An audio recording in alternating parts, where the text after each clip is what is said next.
The carried interest tax break, which is basically a provision of the tax code that lets hedge fund managers, private equity fund managers, venture capitalists pay lower rates on some of their income. Instead of paying those normal income rates that are close to 40%, they can pay somewhere closer to 20%. So it's a big deal in these industries, and it's the kind of thing that is always on the chopping block. Both Republicans and Democrats have signaled that this is something they want to get rid of out of the tax code. It's the kind of politically speaking, say, hey, look at these wealthy people, we're going to take this tax break away and give tax breaks to the masses. But time and time again, Trump talked about this in 2016. Democrats talked about it in 2022. It has never managed to get erased from the books. So that is something that the private equity lobby, after this was mentioned at the White House yesterday, that this was something that the president had his eye on. They are already kicking into gear to save this tax break. Right. So what's the ask? Like, why would Trump even put that out there? What's he trying to get from it?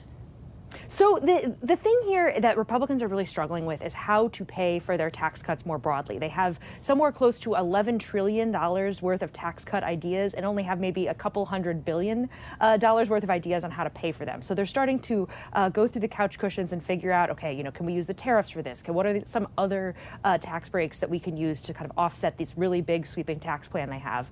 The problem is when it comes to carried interest, and this is one of the reasons it has never actually been eliminated from the tax code, is it only raises a very small amount, about $13 billion. That's in tax terms, in federal tax terms, a very small amount. So it doesn't actually go very far when you're talking about a bill that might cost somewhere between $5 trillion to $11 trillion. $13 billion is really just a very small rounding error.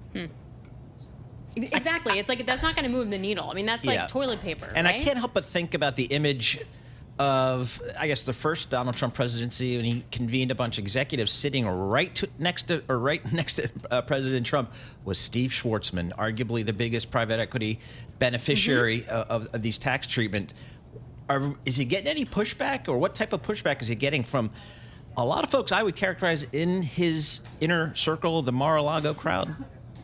There's a lot of people sort of within his administration and within that sort of group of core donors, who very much have benefited, or their companies have benefited from this tax break. This was really a surprise when this came out yesterday. White House Press Secretary Carolyn Leavitt was reading off a list of tax priorities, and these are things that we heard on the campaign trail, things like no taxes on tips, no taxes on overtime, reducing taxes for companies that make products within the U.S. But just stuck in there was this carried interest thing, as well as also a call for eliminating special tax breaks that billionaire sports team owners get to claim. They didn't specify on what that are, but you can tell that the White House is starting to kind of throw out, okay, we need to at least come up with some ideas on, what sort of the give and take is on this tax bill. Though as soon as you announce, hey, here's the tax cut we want to eliminate, or here are the taxes you want to increase, you start to see both the lobbying set as well as sort of the business folks in the president's inner circle start to react immediately.